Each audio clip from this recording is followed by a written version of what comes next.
Okay, we're gonna try some champagne. Oh shit!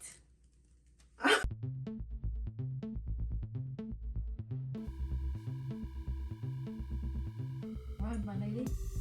Thank you. Cheers. We're not celebrating anything, by the way. Just life. We can celebrate your collection. That's what we're gonna talk about today. Okay. Yeah. Because we're celebrating Teresa's newest collection of paintings.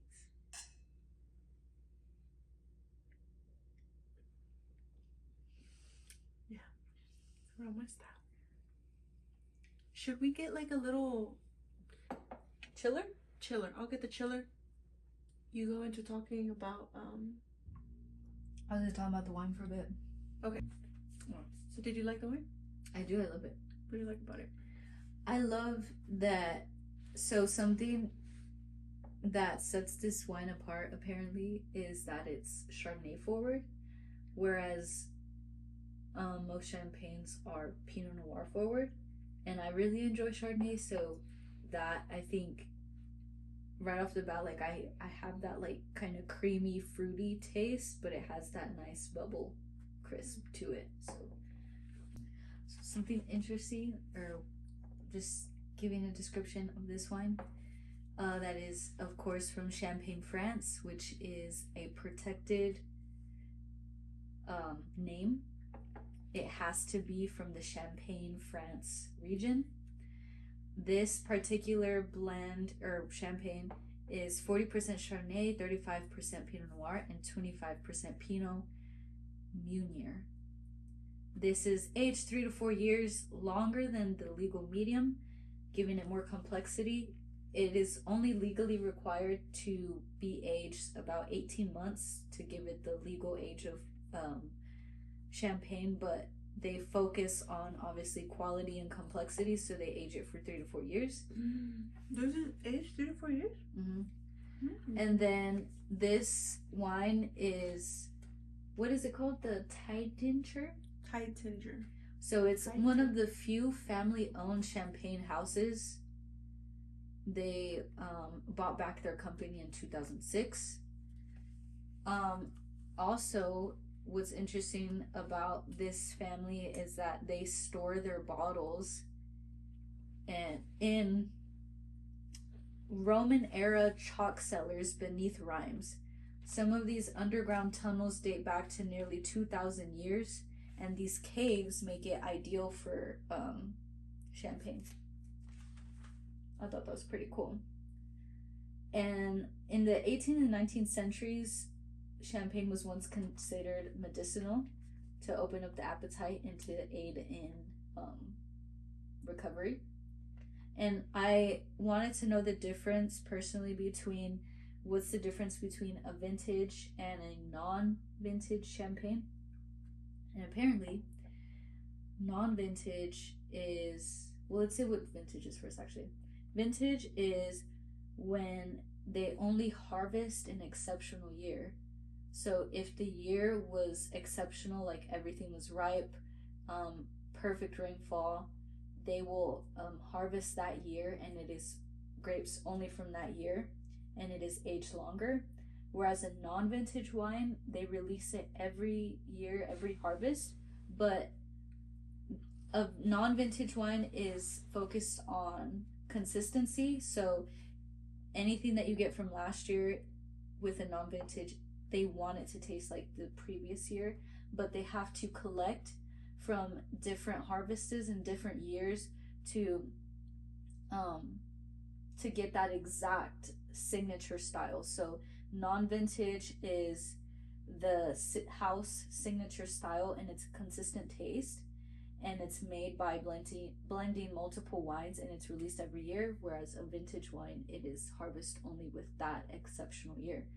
And a non-vintage wine is actually more difficult to make because the maker has to have that signature style on a consistent basis with multiple grapes and multiple years. So yeah, just some interesting stuff. That was pretty cool. I did. I knew it. I would try some first before they get cold, because honestly it's fire. Oh my gosh. Mm-hmm. Mm-hmm. I use my napkins. Yeah, I did. It's okay. Do you want to bring some more? I don't think we got napkins on. Oh. Wow. Wow.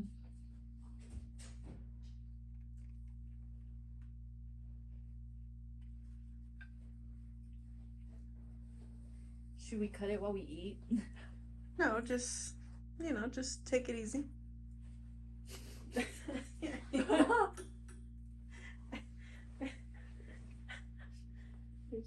Sure. Let me try the cheese. Comete cheese.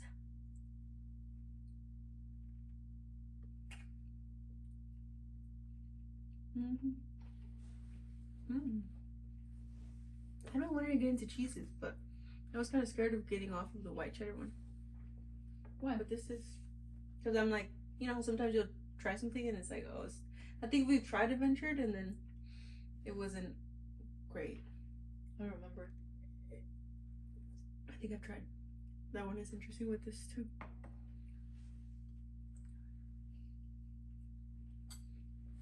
I just can't believe champagne pairs well with fried food. Mm-hmm.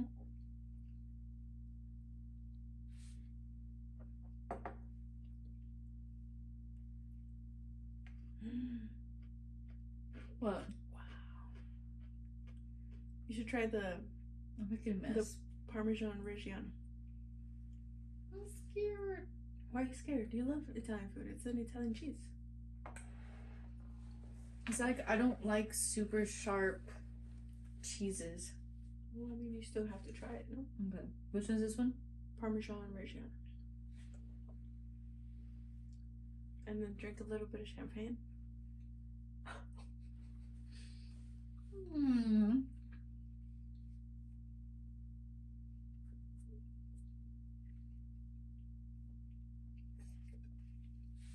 That has a nice taste, but I don't know if I like the consistency.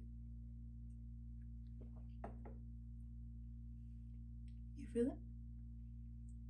That's good. But do you see what I mean? Like, it's not as creamy. Like, it's kind of crummy. Mm-hmm. You know what I mean? I don't know if I like that. Well, do you feel the champagne in the wait a minute. So right now, while you have the cheese in your mouth, drink a little bit of champagne.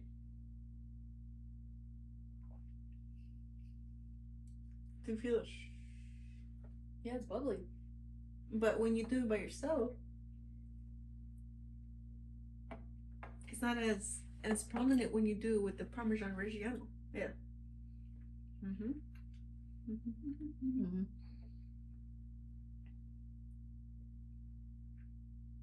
Did I get lipstick behind? I'm like, because I fucked up the chicken strip. It's like. Mm. I think maybe it's like a chemistry thing. That's nasty. Is that burp nasty? I don't know. Isn't that cool? I think we actually got a really good bottle of champagne for the price. It was about $48. So what helps me pick a wine that I'm not sure of, so at our grocery store, which is H-E-B, if you live in Texas, you know. If you don't know, that is a prominent grocery store in Texas. But what helps me pick a wine, usually we're able to trust the label that says highly rated or wine favorite. That almost has never failed for us, where people are able to review wines and I guess they let H-E-B know, or I'm not sure exactly how they decide to that. How they decide what's a favorite or highly rated. But that has helped us a lot with being able to pick a wine. And then the next step for me is reading the back of the label. It describes you, because usually I already know what I'm looking for, and if I can see like a good description of what I'm looking for, then that's what helps me. I do get frustrated when a bottle of wine will just say, just like for example, pairs well with this, enjoy, or like something like super vague. Like I really enjoy when it gives like the tasting notes, what I can expect from the bottle. That really helps a lot. Can you actually read what's on the back of that?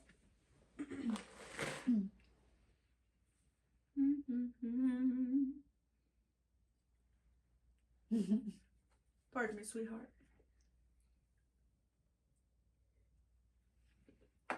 Wow. It's good. Don't get me started on this. I told you champagne is good. Let's see. Established atop Gallo-Roman chalk quarries listed as UNESCO World Heritage Site. And on a vineyard of 711 acres, the family-run Mason Tattinger is driven by the pursuit of excellence. Finesse, elegance, and precision define the style of its wines.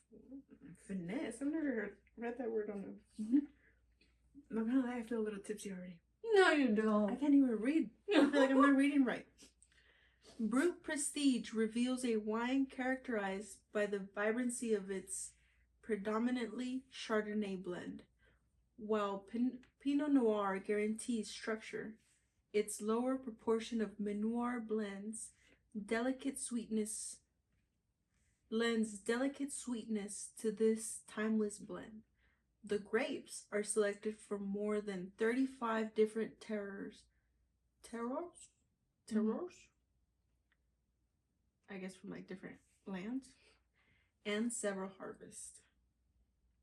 Wow. Finesse, elegance, and precision define the style of its wines. I mean, they had a good copywriter. Absolutely. And this one also said that it was a wine favorite. Ancien Maison Forest de Fournot. Fondé in 1734. Imagine being a Champagne family. I bet they have a lot of spoiled kids. I bet they have a lot of fun, actually. Yeah. Yeah. But I do imagine it is probably one of the more stressful industries because you are very reliant on the weather. Yeah. Making it very unpredictable. And how I was saying, like, it's actually harder to make a non-vintage wine because you have to keep that consistent style and that consistent you have to be consistent with your taste and your style and all that. You're right about that. Mm-hmm. I mean, I've never experienced that, but I know by secondhand experience, like my mom and my family in Mexico, they depend on rain to grow pecans and chiles pasados and chiles verdes.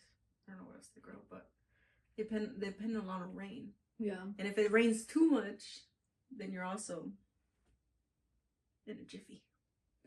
I imagine you definitely have to have a passion for it. Do you think you could own a winery? A champagne winery? I would probably like to be more of an investor. Like, support someone who knows the art of it and can handle the unpredictability. Am I saying that word right? And have that certain type of resilience and a cool culture, but I'm not sure if I would have enough passion to like do it myself. Or investing in somebody, even investing in a family that already needs it. Or that already has that tradition too. Which I think is interesting that, because I was asking chat for some facts and how it said that it was one of the few family-owned champagne houses, but that they repurchased their business back in 2006. So either I think you have to have a passion for it, or it's like basically like holding your family together through tradition. So I'm just like wondering what happened there. Like maybe at some point that the money wasn't enough for them. Like they really just like wanted the maybe like the practice back of it, or like this holds our family together. This is also something, a passion we can pass down, you know, to go through the hassle of repurchasing it. What I don't understand is the whole, like, using Pinot Noir grapes instead of and then this one is Chardonnay grapes. So it has how both. How does it turn from, isn't Pinot Noir a red grape? I think they all, it's how much tannins they put in them. Who puts in them? The winner? Yeah, I think it's based on the tannins, because the more tannins that it has, I think that's when it's like we should take a tour. Yeah. That's what I think, that's when it starts turning red. I don't know if they add tannins themselves. I think the grapes already come with the tannins. See, I'm not sure how that process, but this one has both Chardonnay and Pinot Noir. But what was interesting is that most champagnes are Pinot Noir forward, and this one's Chardonnay forward, which sets them apart in their style, which I like, because I like Chardonnay more than, you know. What do you like about Canes? I was actually gonna tell you to express your passion about Canes. I love Canes. Yeah, and I love the Canes story. I have yet to watch the podcast with Todd McGraves, I think his name is, the founder of Canes, on David Sinner. Really? Yeah. Oh. Well, that's where I first heard the story with David Sinner. Why haven't we watched it? Your tone has changed. It's the champagne. Okay, you acting different, bro. And then we're back to our American selves. Yeah, bro. Why haven't we watched the podcast? I like David Sinner. His podcast is cool. So he does, just for the camera, it's like, so David Sender, he has a podcast. I first heard him on Tim Ferriss, which is one of my favorite podcasts of all time. Is he a guest on Tim? Or like Tim just mentions him? No, he was a guest on Tim. Really? On Tim Ferriss when? Podcast. I think you listened to it with me while we were at the gym too at some point. I don't remember. Well, it's because initially he started with a podcast called Founders, and he does the, gosh, sorry, that's carbonation. Yeah, it's making me burp. I'm like, that's not very classy. Maybe we're just gassy or something. I'm like, wait, how do people drink these at parties? I would have already been like 5 burps in. And I'm sipping this thing, not even that much. I'm about to freaking chug it. So anyways, David, he has that podcast Founders, and he does like summaries on books. But now he has his own podcast called David Sinner, right? He's had Todd McGraves, which is the founder of Canes. But I've heard the story from David Sinner himself that he says that Todd, the founder of Canes, said that God made him to make the best to make the best chicken fingers in the world. And they are. They're the best chicken fingers in the world. And I think it's Amen. I think it's a $7 billion company. About over the franchises. That's double. Oh my gosh. What? $22 billion? So what did they do? It was just worth $7 billion in my mind. Raising Cane's is a privately held company, so it does not trade on... However, according to private company valuations tracked by Bloomberg Billionaires Index, the chain is estimated to be valued at over $22 billion based on its sales and revenue metric. Dude, and well deserved. Because how have we talked about? Every time we go into a Cane's around Texas, they're involved in their community. They're doing events, whatever sports team, even if it's just a high school football team, they're involved. We go to Odessa, they're involved with Permian UTBB. See what I mean? So, well deserved $22 billion. Like, they're providing value. It's.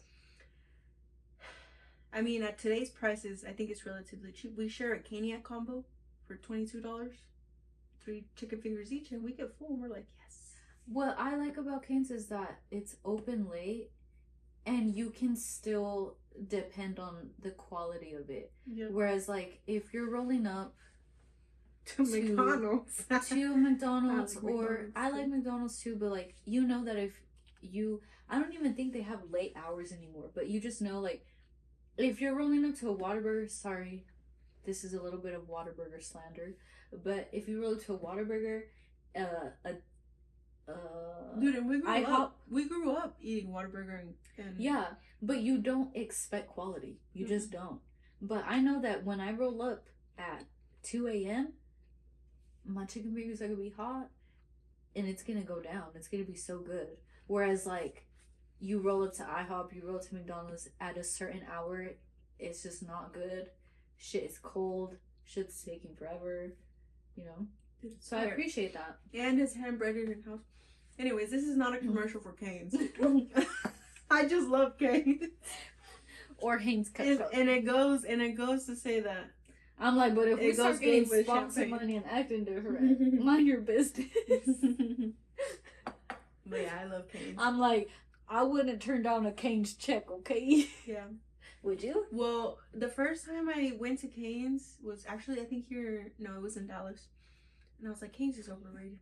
I was like 17. I remember feeling like it was overrated, and I was like, it's just chicken fingers. And then I came around to it when I had made a friend, Jesus. And they were opening their first Cane's in Midland. And I had just met Jesus that day. We were in class. You met him that day? Yeah, that day. No. It was a week before. Okay. We're fresh. And we were sitting next to each other in class. This was at UTPB. And then he was like, supposed to make friends. I don't know if he talked to me first or I talked to him first, but he was like, oh, I think he told me. He's like, yeah, I consider myself a lucky person. I'm like, oh, like do you think we make our own luck, or do you think luck is kind of awarded to us? He was like, well, I'm a lucky person. I'm like, okay. And he told me that they were opening up a Cane's in Midland and that he was gonna go. Mm-hmm. And I was like, nah. I was like, Cane's is overrated. Like, I don't want to go to Cane's. I think he was inviting me to go to Cane's, but I didn't go. And then that week passes by until I think the next week, he had already been to Cane's. And he's like, hey, I don't remember exactly cómo se va la memoria, ¿verdad? But he was like, hey, I won a year free of Cane's. And I was like, what? You are a lucky man. Yeah, you should have been there with me. Like, so he took me to Cane's, but he got his free. I had to pay for my Cane's. He could have paid for yours. And that's when I started loving Cane's. And then I met you during like December. And we just started. We were driving from Odessa to Midland to go to Cane's, which is like 20 minutes away. It was like 20 minutes away. Yeah. But yeah, I love Cane's. And Champagne. When we had hung out with Jesus, we actually did go to Cane's. We did go. We used to go to Cane's all the time too with Jesus. It's one of our friends, but he travels the world. He's a little MIA to us right now. That's okay. We're MIA to him too, though. Yeah, to each other, but here in our hearts. Yeah.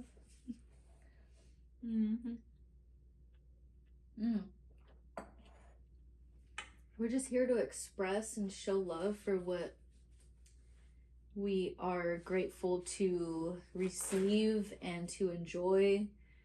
We really enjoy wine, and we like Cane's, and we like learning. We like cheese. We like conversation. So I think that's cheese. You know what I mean? Cheese.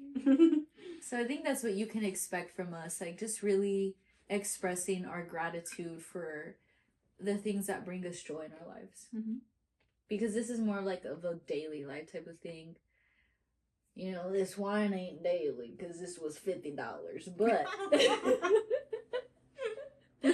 and probably not as, neither one of these things are like the healthiest, but we do enjoy these things from time to time, and we just want to express the love for it, because I hope that just like expressing to an audience like what we love, that it will just come back.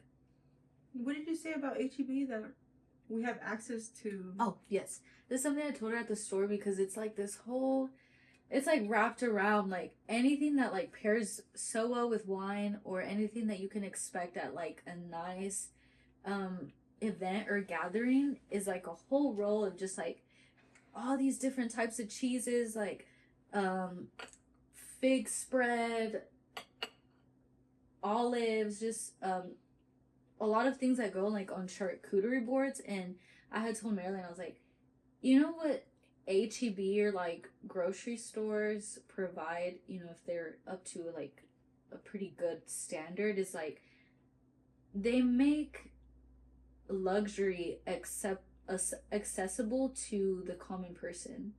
That, you know, you got a little extra change, you can have champagne from France, and you just have to go to your grocery store. Like, you can have fig spread, you can have different type of cheeses from France, and it just like, I have so much gratitude for that like we don't have to travel all the way to France to have a nice bottle of champagne. We don't have to. Isn't that because that's It's so only, beautiful. That's only like New World stuff though. Yeah. Because from a certain point forward, like only kings were eating this type of stuff. Even 100 years ago. Absolutely. 100 years ago, that was 1926. Regular people like us, working regular jobs, did not have access to our everything. ancestors. Like, you tell me about your grandma. All the time I imagine my mamá Licha en el pueblito, my papi Cosme en el pueblito. Tell me where el pueblito is. El pueblito is pueblito. I don't think it's a small town literally called El Pueblito in Mexico. Yeah, it's called the town. They didn't even have plumbing. That's how they tell the story. No plumbing. My tia Mari, she's like, did they have electricity? I don't know. But they, you know, they it was a really small town. Right now it's probably like 3,000 people. When I lived there in like 2013, it was like 2,000 people. Mm-hmm. Probably when my parents were living there, because they both come from there, it's probably less than 1,000 people. You know, but it's connected to all the little big towns. Parral, Chihuahua is supposedly the capital of the world. Look at us burping. Parral, Chihuahua is the capital of the world because that's where all the silver came from. But sometimes when I'm, like how you're saying, like we have access to these things at the grocery store. When I go into HEB, I'm like, dude, look at all this fresh fruit. Look at this. Yeah. I have cupcakes. I have melons. I have mangoes from all over the world. Kiwis from California. Oranges from California. Avocados from Mexico. I don't know my places for fruit, but I'm like, look at all this fruit.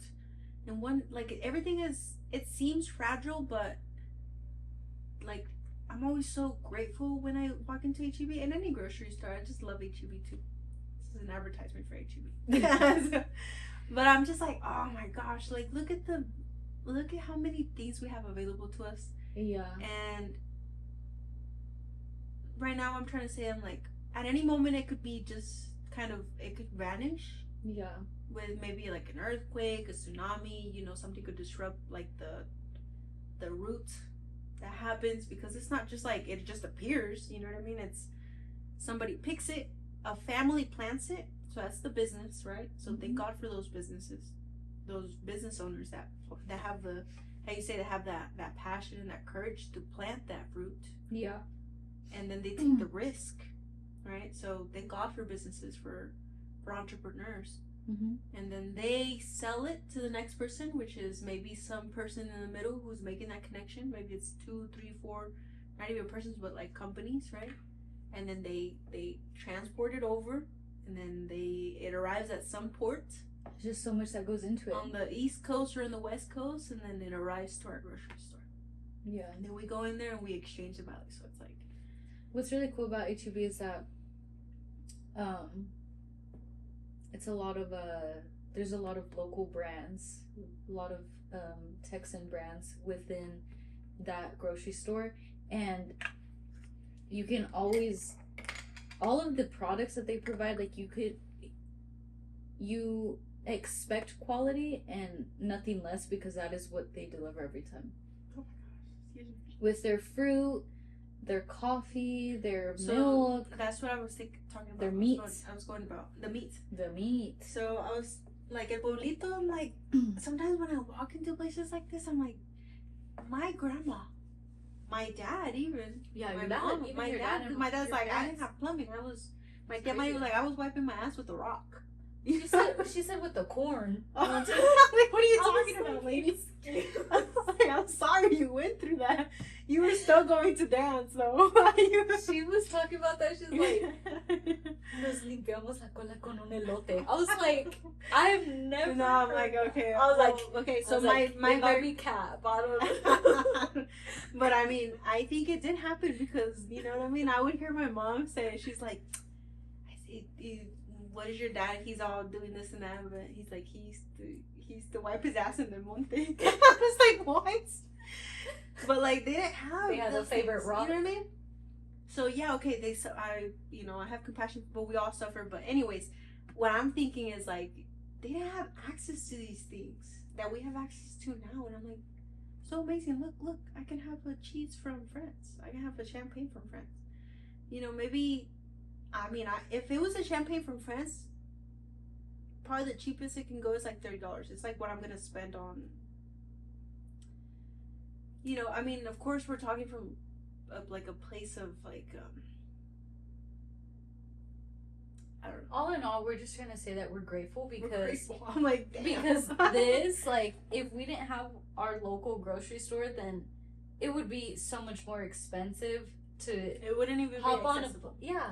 to hop on a plane and go to France and try to have a bottle like this, but because it is a little bit more pricey, like $50, but like $50 wouldn't even cover the plane ticket to go to France. So I was like, damn, like, because of our grocery store, we actually have access to luxury, and that is just something that I think we should be so grateful for, and you know, enjoy a $50 bottle of wine from time to time. Like, you don't have to you don't have to be cheap, because you know it's more expensive to go to France, and like if you want to have that certain luxury, then you know.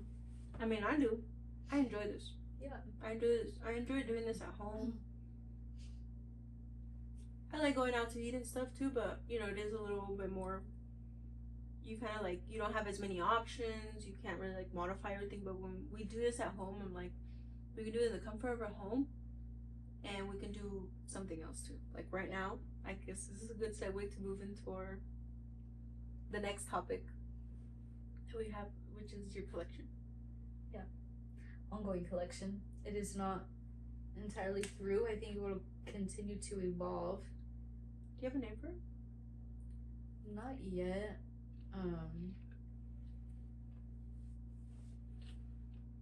Which I actually feel so passionate about the art that is emerging right now, because so the thing is like,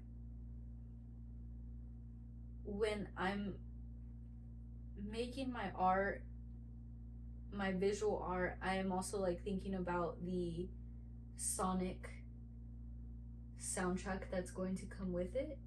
And this is the first time that I'm actually making a visual imagery before making all of the music that I want to go with it. Whereas like with my album Teresa's Ecstasy, I made all the music first, and then as the songs progressed, I started making art that could go along with it. But the reason why I feel so passionate about this collection that's emerging is because the art that I was making previous to that, if you look at this is like more abstract. I really enjoy color, but it's like there's only so much that you can grasp here. This, like, something like this doesn't really tell you a lot about who I am. You know, it could probably tell you more about yourself with the colors that you might enjoy, and it's just like something that you behold. And also this one actually was inspired by a poem, but again, like, when you look at it, this doesn't tell you much about who I am. And didn't you just come to this to this realization like a few weeks ago? Just a few weeks ago, and I just started like making all this art. I was like, oh my god, I feel like I struck gold, honestly. So I always knew that I wanted to one day host or have an art exhibit. So I just like kept making canvases and stuff, but it was always like when I'd approach the canvas, like, what am I really gonna make? And I wouldn't really personalize it. It was always like maybe like something on the outer edges of like who I am and my upbringing and like what I came from, but just like really like the outskirts. But this is like really like getting to the core of who I am. And I was actually just talking to Alexis the other day that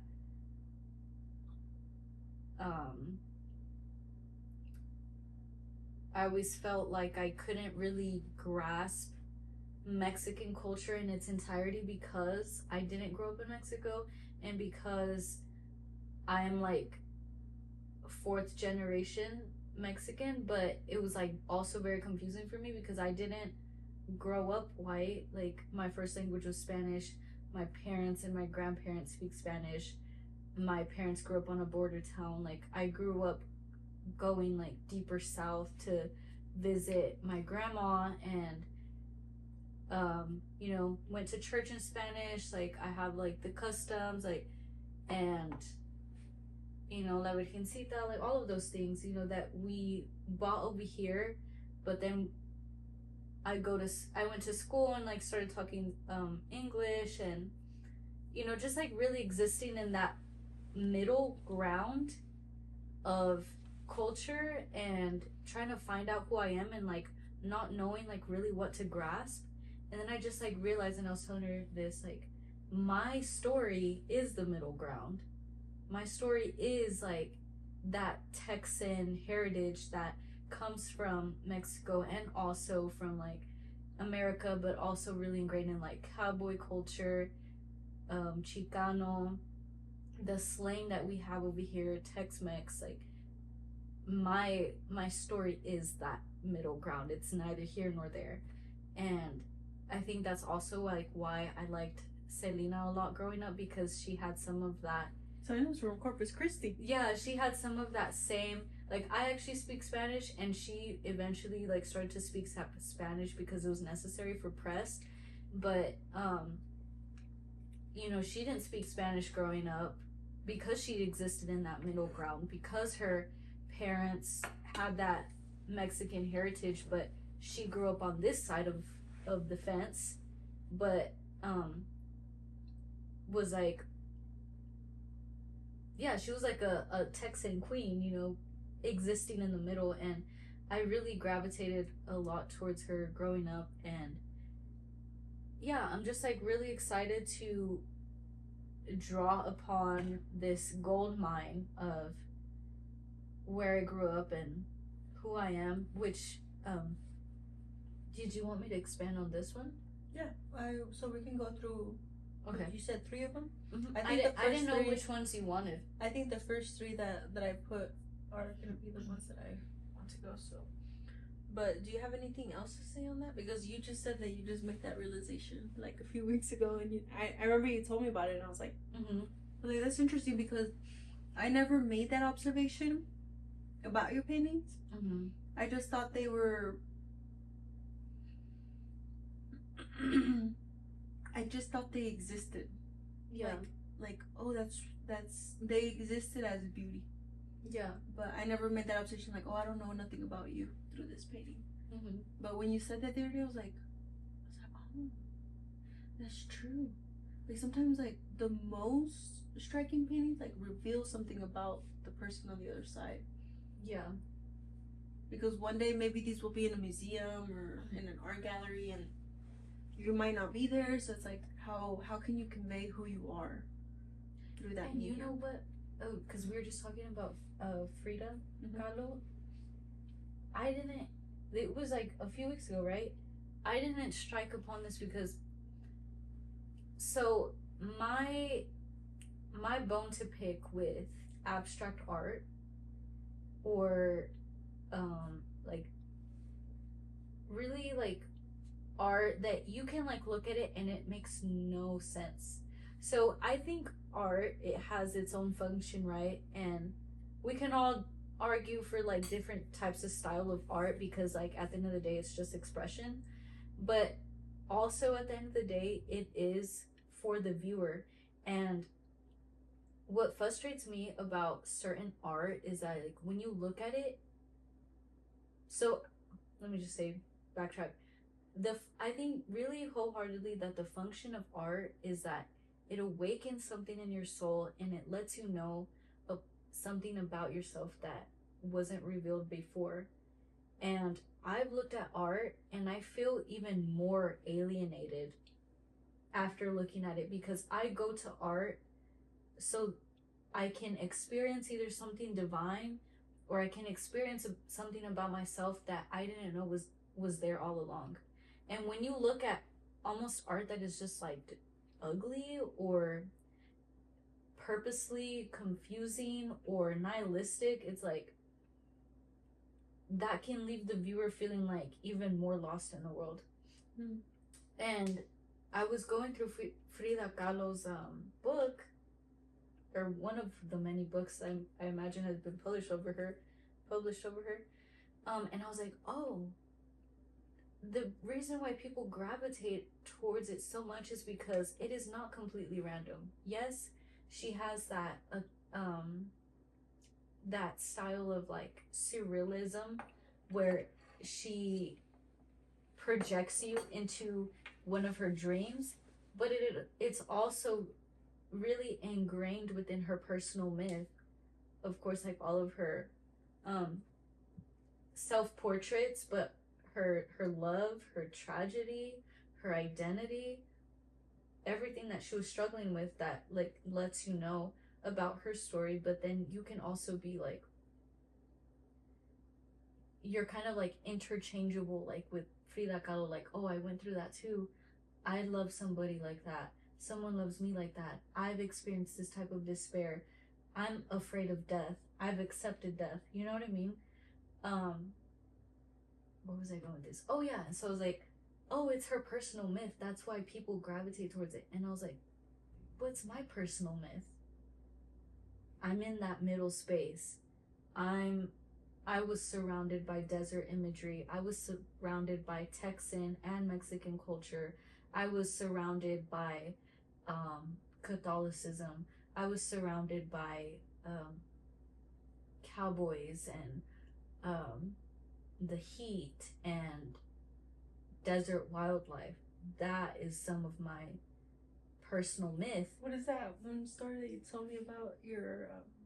I think it was a teacher that told you that desert people are rough because of the environment. Yes, it was a third grade. We went to a nature exhibit, which was just like basically going into my backyard because we the trail that we went through, it was just like or like the side street.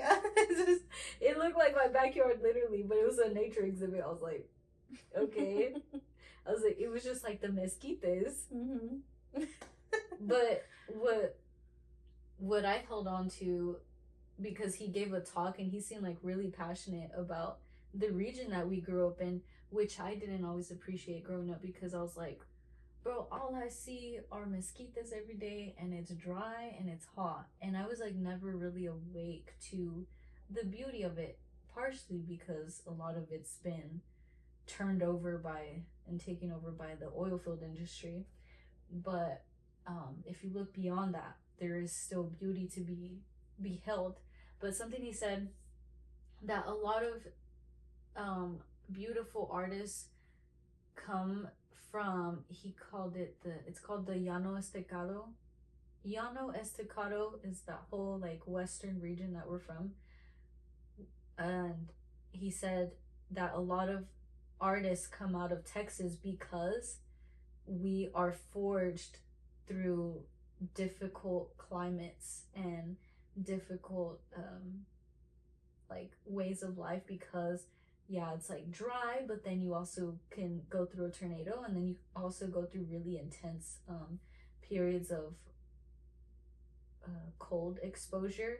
And that, I feel like the weather is also something that I was very aware of growing up, like crazy thunderstorms, really cold, super freaking windy. Didn't you also get bitten by scorpions like 3 times? Yes, that's another thing. Like, I'm like also very akin to the harshness of the desert, because I couldn't just go run in my yard barefoot. Like, it never felt that. Almost every time I was outside, I would get a sticker on my foot, and I'd be crying and I'd be bleeding. So it's like I started learning that harshness of the region that I was from, and also really hot. And yes, I got bit by a scorpion 3 times. One of them was in my bed, which was crazy. I had actually just gotten my ass whooped, and then I laid down to cry because it was in the middle of the day, and then I felt somebody pinch me, and I was like, and I started kicking my feet. And what was the craziest part? Did I tell you this whole story? I remember you told me this whole story. Yeah, so I laid into bed because my ass was just whooped, buns on fire. I probably deserved it because I was like a little goat in the summer. And I felt something pinch me in my bed, and I started kicking and screaming, but I didn't get up because I was like, kind of thought it was in my head for a second. And then, as I was like kicking and screaming, the scorpion had crawled all the way up to my pillow, and he was like this. He said, yes, dude, he crawled up right next to me on my pillow. I was like, he's like, hello, bitch. Dude, that shit was crazy. I think you told me about the one. You didn't tell me that. You told me about the one that you were getting up in the middle of the night to get something to eat. Yes. And you stepped on one. Yes. And he bit you. Yeah. I was 5 years old, and I was like, I woke up in the middle of the night. I was like, there's Go-Gurts in the fridge. There's a what? Go-Gurts? No, you know those not cups the of yogurts? Go-Gurts. Yes. There's and I never did it again because I was like, there's Go-Gurts in the fridge. Just so funny. I went to go get one. I was all sneaky, and then as soon as like I opened the fridge, I had stepped on it and it bit the fuck out of me. I was like, ah. My parents were like, what happened? You know what they did? They rubbed an onion on my foot. Not the onion. Classic. Show up to class next. Classic. Either if you got a cut or a burn, yeah, you rub an onion on it, or you sleep with onions in your feet. I heard about that. I'm going to sleep. Yeah.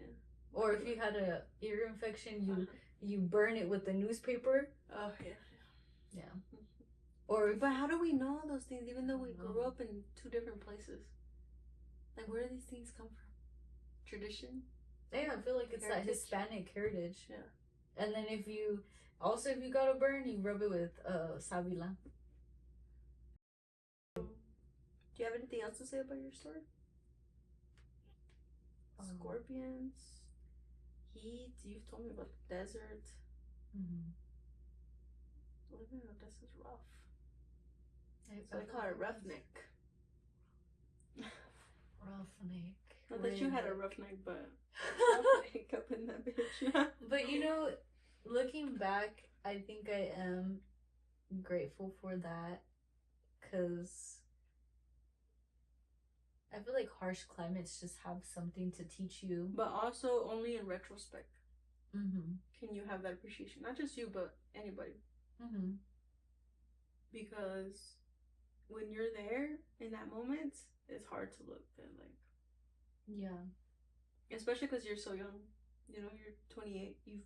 You've 27 still. 27. I'm 28. But you've only come to that reflection here in the last like 2, 3, 4 years, when we got to Odessa. Yeah. In 2024 again. We're like, oh, this is actually really pretty. Yeah. Look at the desert. Look at I had never seen all the things that we see and now. I lived in Odessa for 10 years. Do you know what I mean? I'm like, there's a lot, like the desert plants is like something I'm really, and I mean the animals, because like we saw a baby rattlesnake outside of our apartment. Isn't that crazy? Yeah. I think with the plants, it's because they're still, you can kind of see them.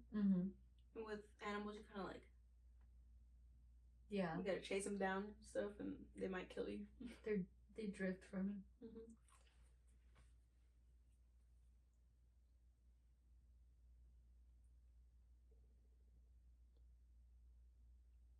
So you ready to go into your still in progress collection? Still in progress. So here, I think there's several things to unpack here. I think first let's start off with the obvious, real quick. The medium. The medium, it is acrylic and oil pastel. This is on a black canvas. That's cool. I didn't know you used both. Acrylic and oil pastels. And of course, you made it your signature black canvas. I love black canvas. I've been struggling with this other painting because it's on white, and I feel like it's not treating me the same. This one? Yeah. I've been struggling with the color. I personally like black canvas because I feel like it makes the colors pop more. And I also like it's not something that you see as often, which it's not as obvious here, but there are some paintings where it is obvious that it's a black canvas, which makes it, yeah, which allows the colors to shine in their own way. What's something else that's obvious? The woman, obviously. Okay. So here, this right here is interesting because I feel like it's some of my own like my own personal myth emerging here. I can't say that this is like a, what's the word? Like,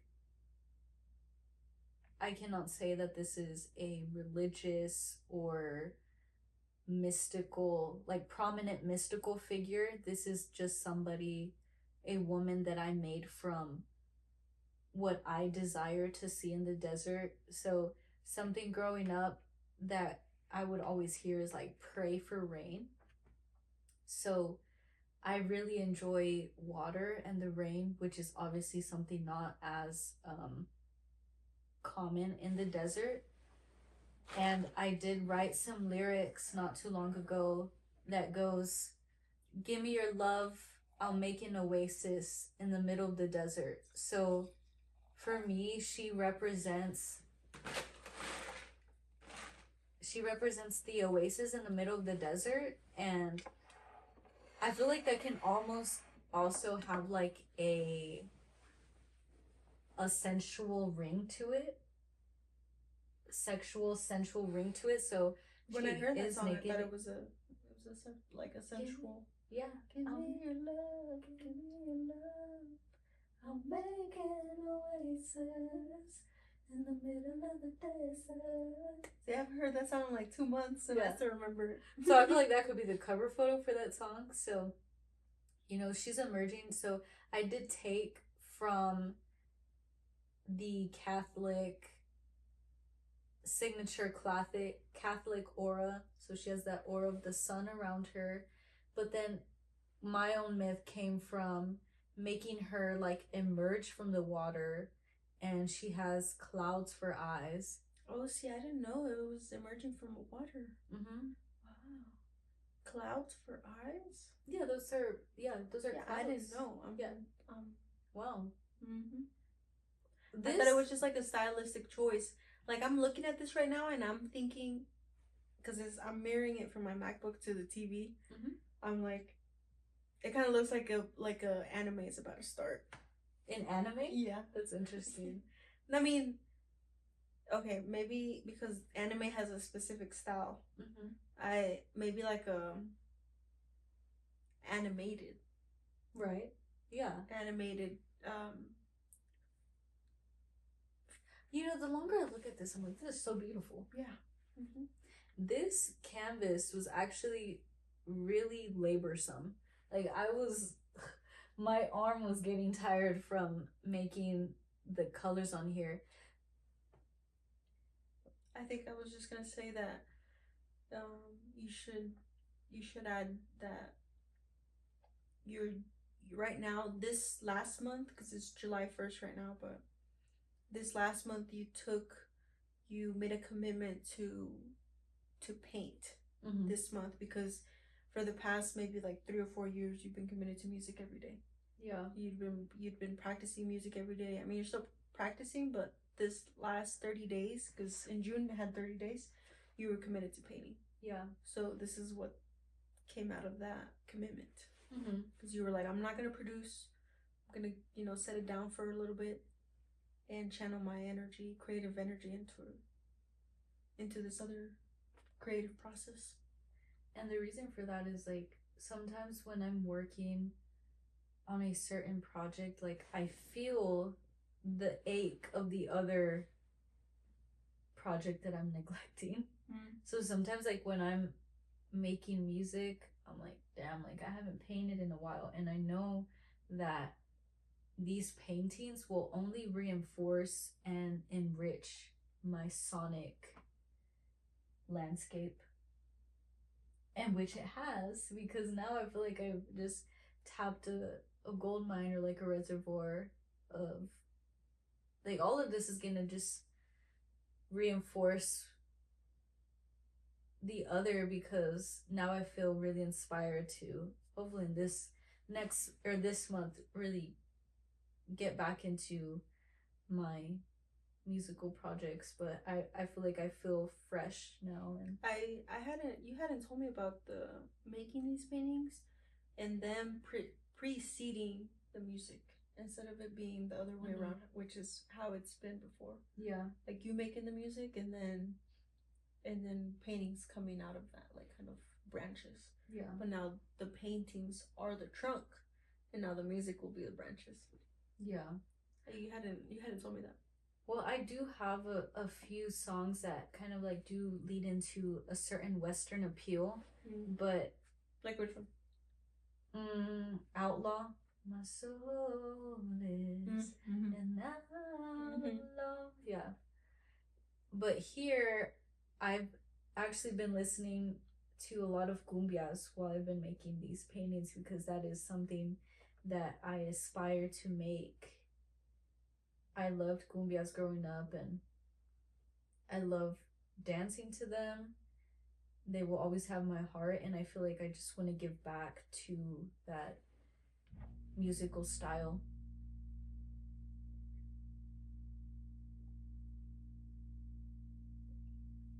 See, like I didn't know she was blue because of water. Yeah, she's like there's kind of like a pond around her. Yeah, now I see it. And at first glance, because I haven't spent much time with this painting, I think you did it like last week, 2 weeks ago. And I saw it here in the living room, but I did look at it, but I wasn't like, I wasn't like really like, oh. But now I see how it's water. I just kind of saw blue at first. I was like, oh, it's blue. The lady's blue. I saw her nipples. How do you see that first? I saw that, and then I saw earlier when I put it up on the screen, I started noticing how the cactuses that like they're in the distance. There's one in the middle. Just now I'm noticing those yellow flowers too. Oh yeah, from the agave, and then that is a prickly pear cactus. And then you said that this is not like religious, but you're also incorporating what you know. So yeah, like religious imagery. Yeah. Is that a crown? It's like it's aura. It's an aura, like a sun aura almost. But the clouds for eyes, which I feel like to me is like the most interesting thing, it's letting you know that she's like a rain goddess. She's like bringing sensuality. She's bringing growth, life, bringing water for y'all thirsty people.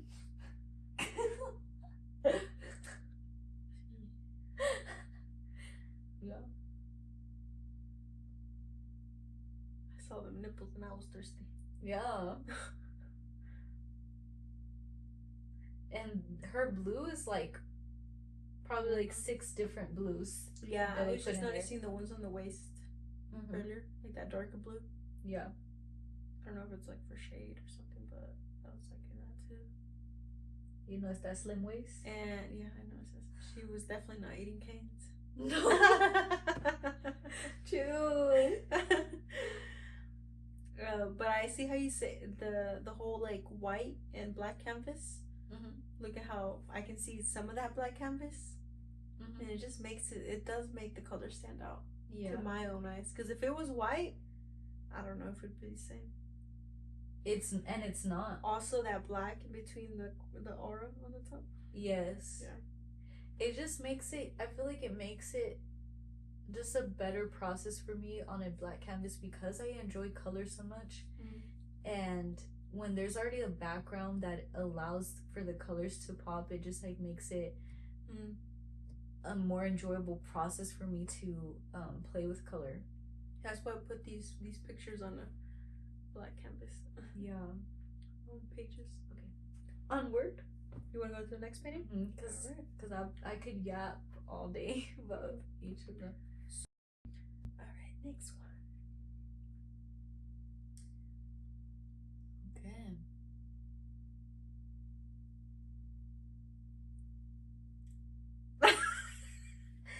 Are you being nasty? Shut up. You chill. So this one is not done yet, but Marilyn did say that she wanted me to still expand on it and that it's actually beautiful, that it's not complete yet. So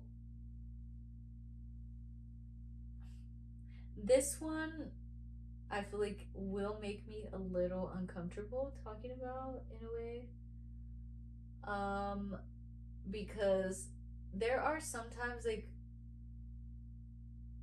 when, and this happens like more when I'm writing, that I know like I'm kind of like on the edges of like what I'm willing to be vulnerable about and what I'm willing to maybe refrain from. But I feel like every time I feel that certain like fear arise, then I have the choice to be courageous or not. And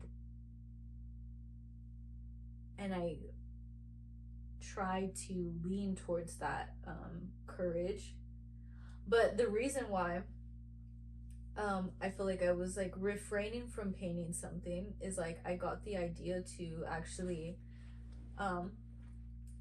put a rosary on her, and I just saw that. I was like, I was like scanning the painting, and then all of a sudden I see the 2 chi-chis and then the rosary in between. Yeah, that's really it's edgy in a way, and like when edgy AF. Yeah, but before I made or painted it, I thought of it. I was like, that is like kind of like on the edge of like what I'm willing to kind of like play with, because you're putting religious imagery next to an erotic figure. And also a conversation I was having with my friend the other day is like, I feel like within the church space, I feel like eroticism and sensuality and sexuality is the elephant in the room. It is something that we all experience. It's something that we're all a part of. But within those spaces, our eroticism has to be left at the door rather than it being celebrated. So it's kind of like this painting is kind of like a testament to myself that like I want to be able to express my sensuality without shame, and I want it to be celebrated. But how I'm like tapping on that gold mine of my own lore is like I grew up praying the rosary a lot, so even though I'm not a practicing Catholic, it's still a part of my upbringing. And I painted it black also because there is that there is or was that darkness that came from religion. So it's kind of like hanging on to certain aspects of myself, but celebrating myself in a new way. And then you have the cross on her cowboy hat. So really what all of this is tying in together, aside from my personal myth, is because of the internet and because of, so I haven't told you this, but in the screen there, and I'm gonna finish this tonight, I'm gonna put the Bitcoin symbol within the TV or the screen. And something else that I really want to incorporate within my paintings is how basically we're on the edge of, like, we're on a new frontier because of AI, because of um because of cyber currency, the internet. Mm-hmm. And so we're basically like in a new Wild West. And before, what they were doing in the Wild West was like they were actually chasing physical gold, and they had the idea of manifest destiny, so they were wanting to defend and expand their religion. So they had faith and um a a form of currency in mind. And this is like, this painting is wanting to look forward, but also like taking something from the past with you. So of course you have the horse on her. So this represents like what I'm willing to fight for, which at the end of the day is love. The black and the red in the canvas also represents like a rebel mentality and an outlawish mentality, ruled by none, freedom, and being on the edge of a new horizon and going full force within it. Like, I have my personal faith, I have, which the eye on her forehead represents like also an emerging consciousness. So what do I have with me? I have a newfound identity, which is founded in eroticism, in consciousness. I have my faith with me that was dark, but I can see the beauty in it, which at the end of the day is love. I have my horse with me that is going to, like, the horse represents the vehicle that is going to take me to that horizon. And then what I'm going to paint in there is like, which is the Bitcoin symbol, which I'm not a Bitcoin fanatic. Like, I'm not the one that's like looking if it's up or down, but I really enjoy the conversation around it. That is like, Bitcoin is going to free us from tyrant tyrants, from oppressive governments. So this is a lot to unpack here, but yes, like, I also have my symbol of freedom with me, what I'm willing to fight for, who Dude, I it's am. so crazy that I have it on the screen, but then I have it here in real life. Oh my goodness. Yeah. It's so cool. I think this is gonna be one of my favorites just because of what it represents for me. I'm not sure about the name yet, but and I like what just emerged there with talking to it, like that the horse is not just the horse itself, it's the vehicle of what's going to take us to that new horizon. But it's just like realizing that we're like in cowboy land all over again because of the internet. And it's either you get on that fucking horse and ride, or you stay in tomorrow, you know. And yesterday, yeah, thank you. Yeah. But kind of like what I'm taking there with me is like, no one can tell me shit. You're not gonna try to control my sexuality. You're not gonna try to control my consciousness. You're not gonna control how I choose to adopt my own faith. And I'm taking my vehicle, which is my horse, which represents freedom, which represents speed, which represents outlawish kind of like thinking, and I'm going to take my store value with me to take it onto the new next chapter. Horizon. Yeah, Horizon, yeah. And I feel like you had actually a lot to do with how this comes together as well, through conversation with you. Yeah. How you It's amazing. expanded my mind about the internet, the possibilities, how we are to embrace technology, how we're to embrace new currency, how the beauty also of Texas, like, because you also say that you really enjoy being here from Texas, and I think it's because you also have like your own ideas of freedom and wealth and opportunity and culture. So I do have to, I would like to dedicate this painting to you when I'm finished, but yeah. Yeah. Thank you. Because I feel like this doesn't come without your influence. Wow. Yeah. That's beautiful. Like everything you just said was wow. The red, the rosary, the edge, the fringe, the vehicle, the eye, the freedom, the horizon, cowboy land. Mm-hmm. Wow.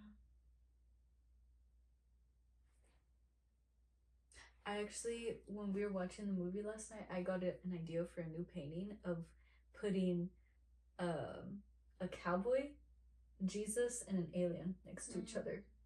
Because I feel like that's really where we're at right now. We watched what's it called, Disclosure Day yesterday. Disclosure Day, yeah. Which we want to do. We want to do art, wine, of course, and films. But I don't know how we would do movies. Like, would we watch the movie on our own and then kind of take our notes on it, or watch it with the people? I don't know. Kind of like how people watch music videos and stuff. That'll be for later. But yeah, this is, you don't have a name for it, you said? Partially because I'm not done with it. It's still in the works. And like I said, this is on white canvas, so I have been struggling with the colors. That's why I've been taking a little while longer to finish this one. But yeah. I did have more vibrant colors to begin with, but I was like, I really want to express like the grit within her personality and her mentality, because before I had like a yellow and a light blue and red, and just it just looked more, and a green, it just like wasn't vibing with like who I really wanted her to be in this canvas. So I started like getting more of the reds and the pink, hot pink, and the black, which is like the red and the pink is like the expression of her femininity, but incorporating that black in there is like she's not somebody to be fucked with.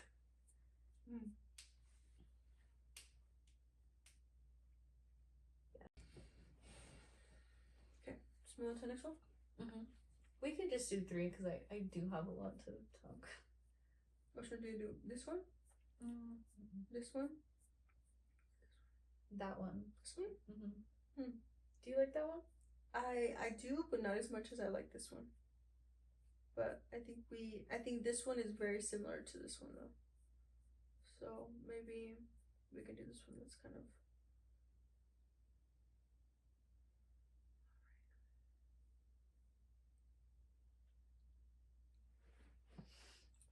This one, I didn't make it with anybody particular in mind.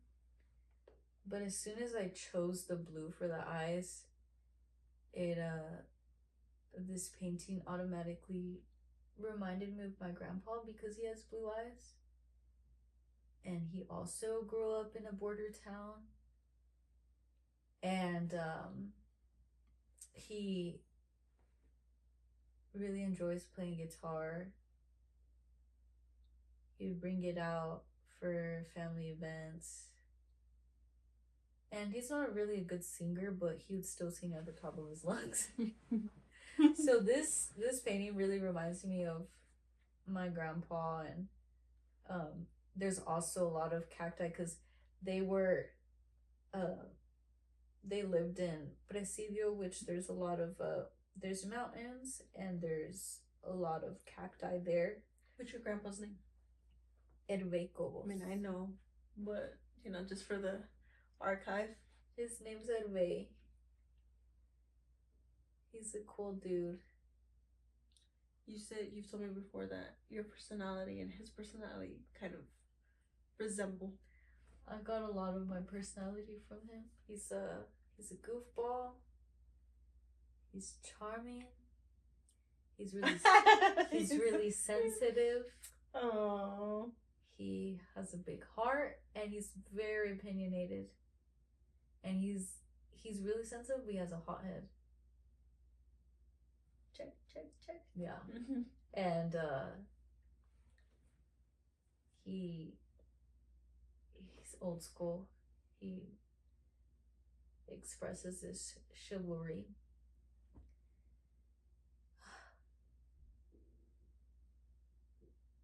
It's really funny. So you started this painting with him in mind, or was no, I did as soon as you did the blue eyes? Yeah, as soon as I chose the blue eyes, I was like, oh, okay, I feel like my grandpa's emerging here. Then after that came the guitar? Yeah. And then if you notice here, I don't know if you could see it, but talking about how like thunderstorms growing up were prominent. So we have these clouds here, and I don't know if you can see it, but there's a lightning right there. Over here? Mm-hmm. Hey, I saw it. You see yeah. that?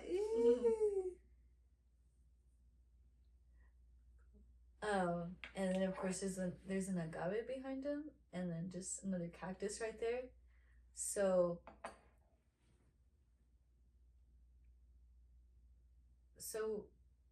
I think we can both agree that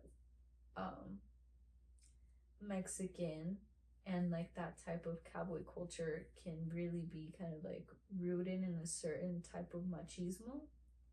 So I think what I'm going to enjoy more is like just bringing like more vibrancy and color to even like male figures, just to like show that we can be like more playful and that we can reimagine our own perceptions of the world.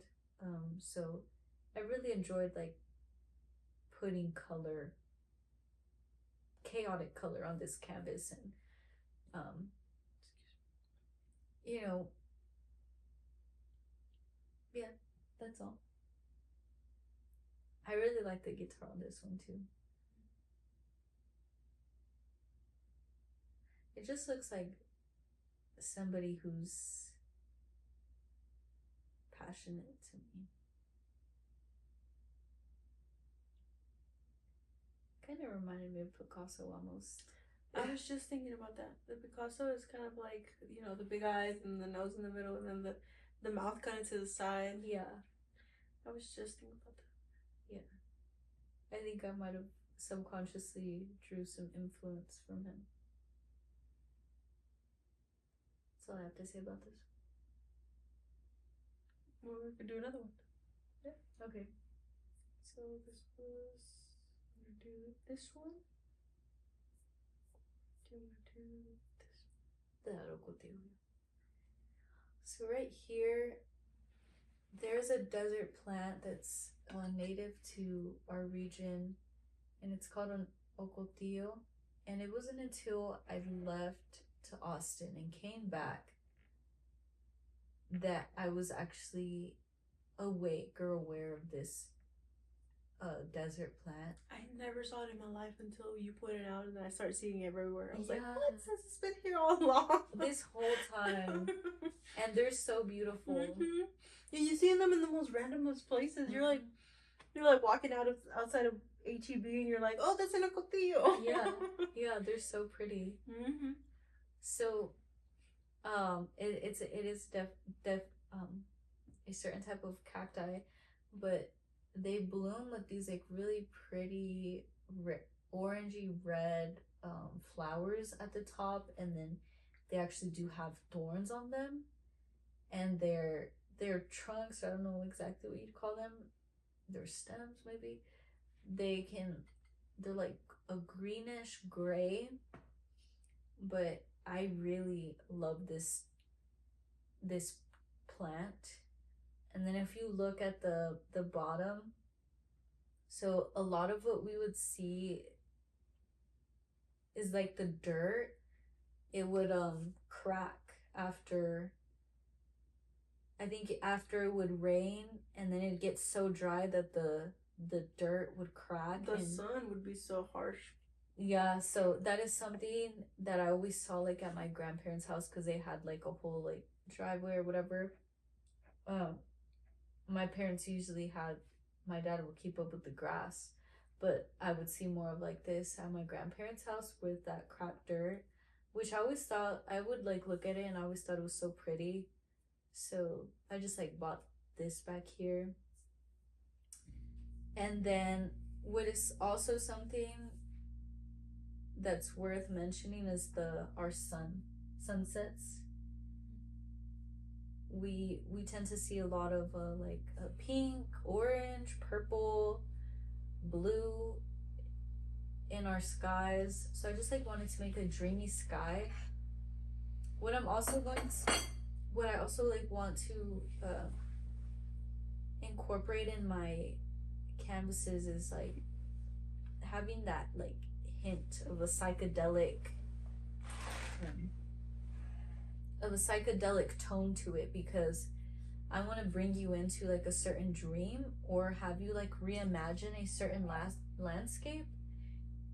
And so that's why we have like the eye at the top, because I just like, that just lets you know that there's probably like more than meets the eye, or it can, you know, it could, like for you, it can resemble consciousness, it can resemble God, it can resemble a dream, it can represent a psychedelic realm. So I feel like the desert is so mystical to me now that I just like really want to portray that in my canvases. Yeah. Do you have a name for this one? I think I just named it Ocotillo, which is awful. No, I think it's No, I actually named it Ocotillo Místico. Mm. Yeah, that's what I named it, which means mystical Ocotillo. I kind of like the clouds.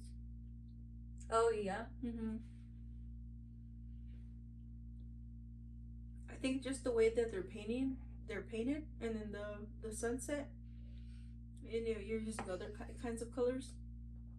It kind of looks like that's in motion, but the Ocotillo is just there. Oh, I like that. And then the clouds kind of look like they're in motion too, for some reason. Like they're kind of like passing by. I like that. And I see that. Yeah. Which those clouds do tend to kind of just float. I mean, granted, I think they have all these sunsets everywhere. You think? Yes, I think so. I don't think so. I think they have beautiful sunsets everywhere. Well, because everywhere in the world they have the same sun. Well, ours are just like more prominent because we have like a wide landscape. Like, because we don't have like tall trees, the tallest trees that we have are like, and they're not even trees, they're shrubs, they're mesquites. I see. So we don't have tall buildings, and we don't have tall trees in Odessa. In Odessa, so you're able to see the sky. It looks wider. I see. Yeah. You're right. You're right about that. And I don't know if it's a myth, but I did hear about like how the oil field, because I don't know if it has to do like the chemicals, but I think I told you that. It mixes with certain, yeah. It mixes in with the atmosphere and the air, so it does create these pretty colors in the sky. Yeah, the gases. Yeah. All the pollution makes it even prettier, and you're like, wow, pollution.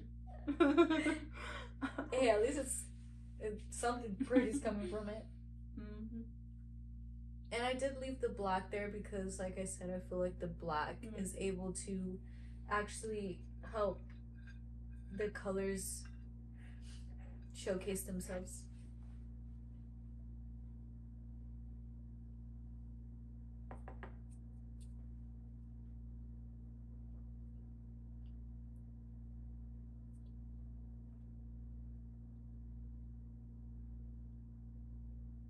I was gonna give this one to Stephanie. Oh, Stephanie. I should have gave it to her on her wedding. Stephanie just got married. It's her friend. So which one's your favorite?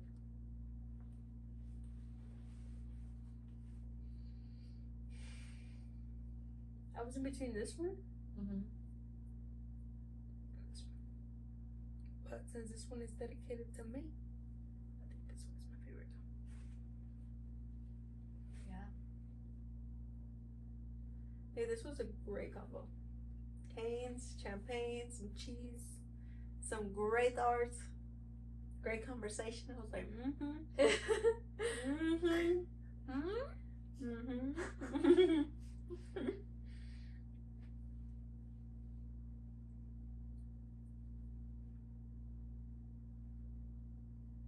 You have a favorite? I think she's gonna be my favorite too. Yeah, I've never seen you paint something like this. Mm-mm. I think it's because it's like one of the first paintings that really incorporates more of my mentality and where I see ourselves going, where I want to go, my past, my future. Whereas like this, it's beautiful, but it's like it plays it safe in a way. But it's still part of the process. Oh yeah, you couldn't have gotten here without that. Mm-hmm. Do you know what I mean? Because in its moment that was beautiful to us. We're like, wow, look at this, and we used it for a music video. We used it for your cover art. We used it. Which is funny because in Desert Willow, we used this painting in a music video, and I used this painting to represent like a gateway or like a portal in the desert. So this, how you just it's like the gateway. This is the gateway to that. Yeah. Christ. So really not certain, but this got us where we are. Yes. Or always does.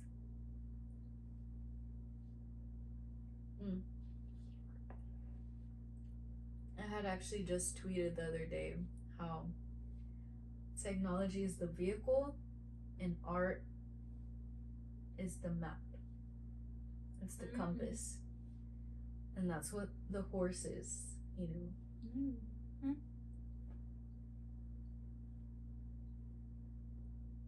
So in this is like you tweeted that you said? The horse is like a metaphor.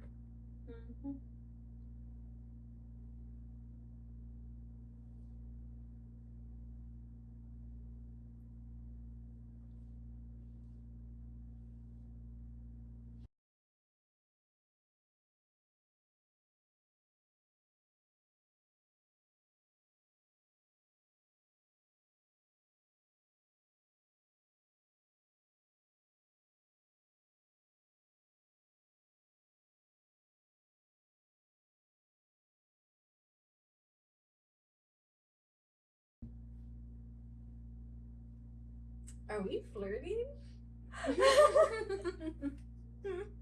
Bro.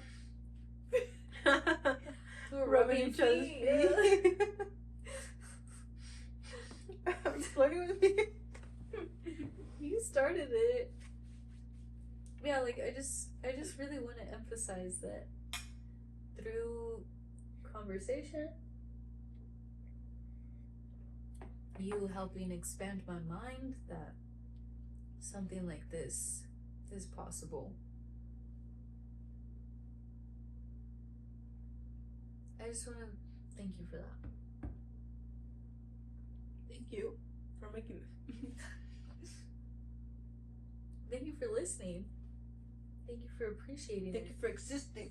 Oh my god. I'm so serious because... Thank you to your mom and dad for having sex. They did that plenty. God. More than 10 times, that's for sure.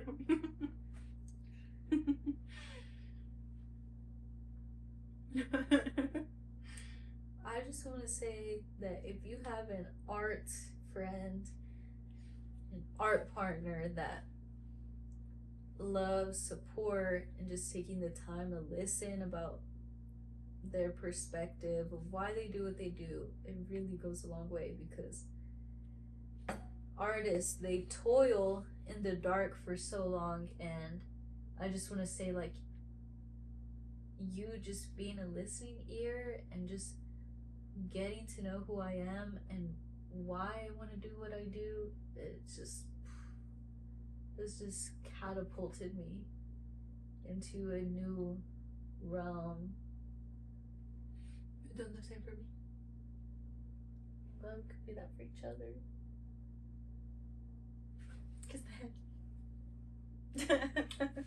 Kiss the ring. I need to get a ring on this hand. I know.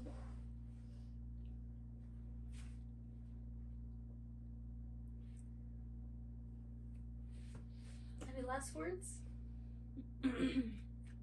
This was fun. Yo. Yeah. Yeah, it was so fun with the champagne and the canes and the and the personal Teresa collection and the cheese. Hey, I tried one little square of that cheese. It was really good. I was so glad I got that. Hey, you didn't leave me a lot of fries. I thought you ate fries. You were talking and talking. I said, I'll have 4 fries. we can go get some more fries. It's so early. They're cold. They were fire though, with the champagne. I never thought that was actually a pear. Wow. Of course, they don't say canes. I didn't even have to use cane sauce. It was that good. You didn't use your cane sauce. I did. Well, because it tasted so good with the champagne. I could do this any day. I'm sorry I didn't leave you enough fries. I was just... It's okay. I should have, like, separated them. But I was just, like, listening to you talk, and I was, like, enjoying my little snack and listening, you know what I mean? Drinking a little bit of champagne. I was in the moment. I can go get you some more fries. It's okay. You got Cheeto No, Puffs. all I'm gonna say is that if I order chicken strips at a nice restaurant and I get champagne, I'm doing it right. Yeah, that's true. I'm doing it right. Yeah. Yeah. Stop. Honestly. Now, for the logistical questions, would you put this in your home? Of course. I would put this... Okay, let's start from the top. Like, if I was writing the Declaration of Independence, I would put that in my study. This one, I would put, like, in my farmhouse. You want a farmhouse? I've never even heard you say you want a farmhouse. Where would you put this? I mean, because I'm not the decorator of the house. I usually leave that to you. I just live here and I put my opinion. I like that one meme. It's like, si tengo algo, tengo una opinión. God. Accurate. I would put her in my dining room. Put her in the dining room? Yeah. Okay, then I would be like, okay, let's try it out. If I don't like it, then I'll take one. Okay, this one.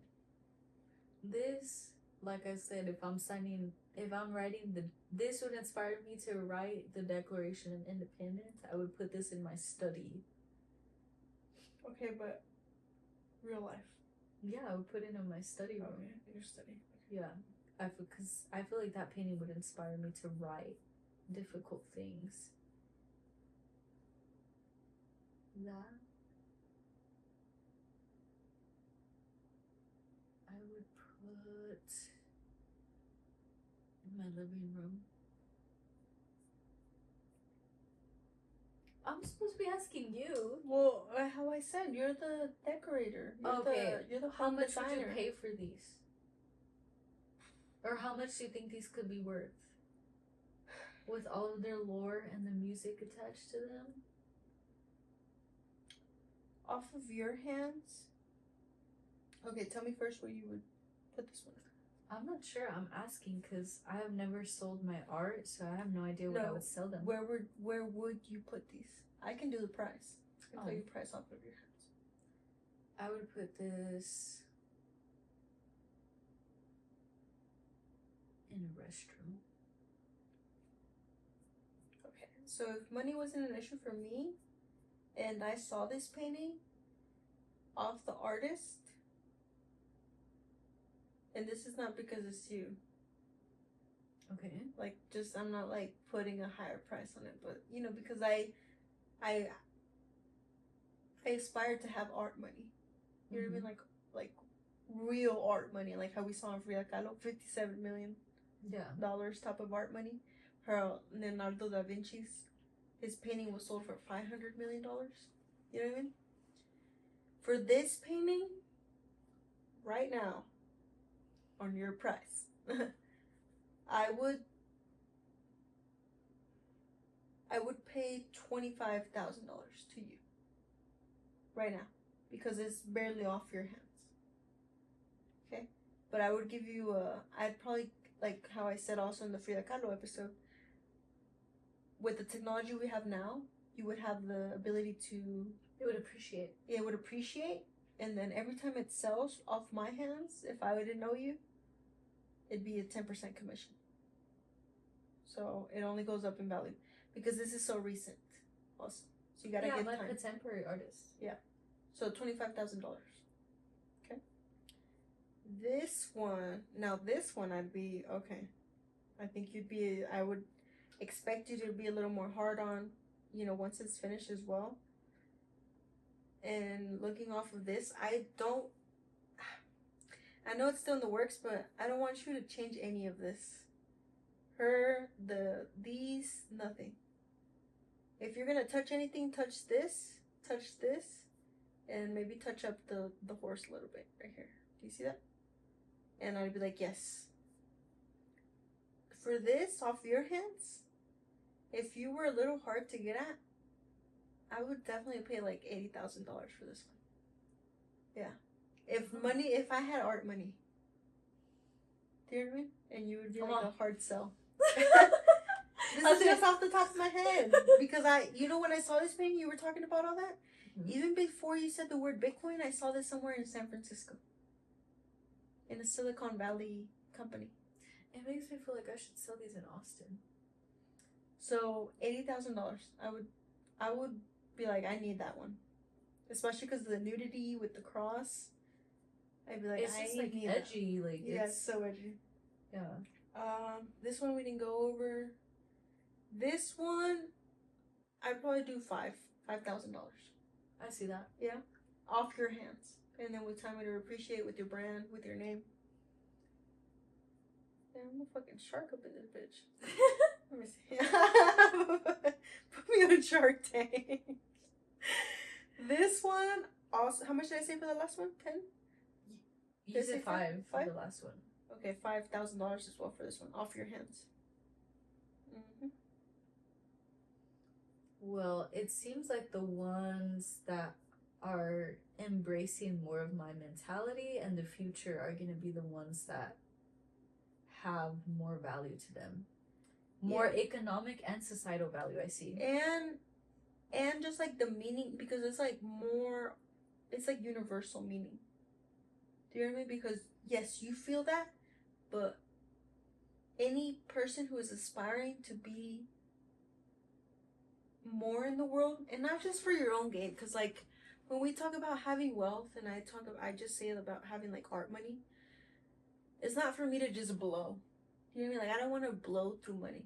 Like I want to surround myself with creations by other people that have the same, or at least their values kind of align with mine.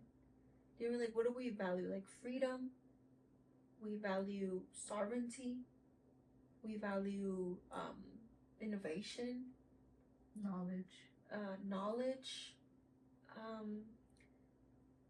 not the philosophy, not the reckoning of the old traditions, but like we're taking it with us.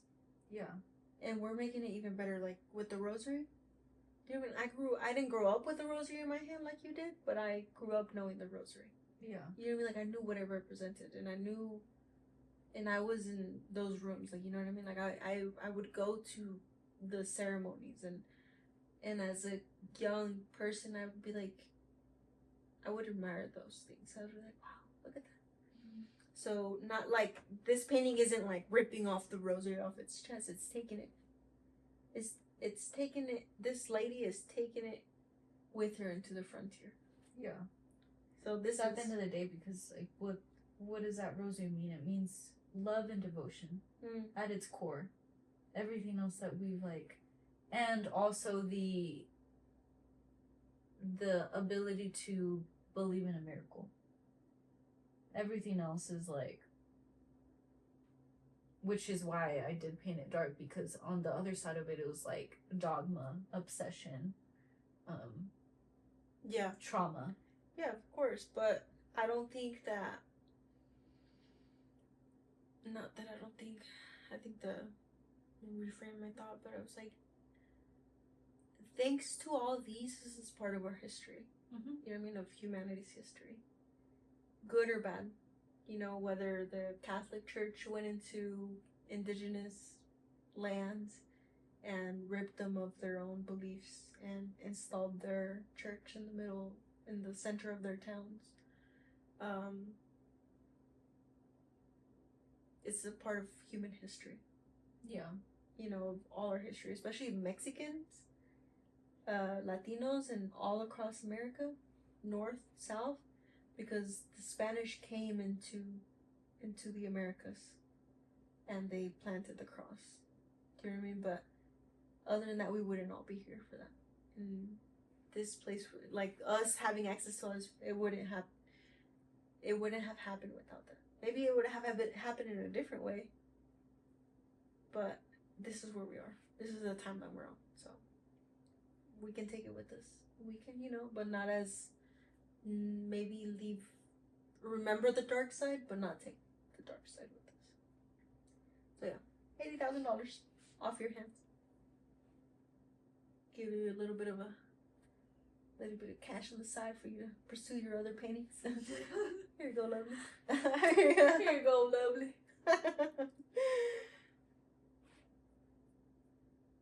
Yeah. This one for sure, though. I would.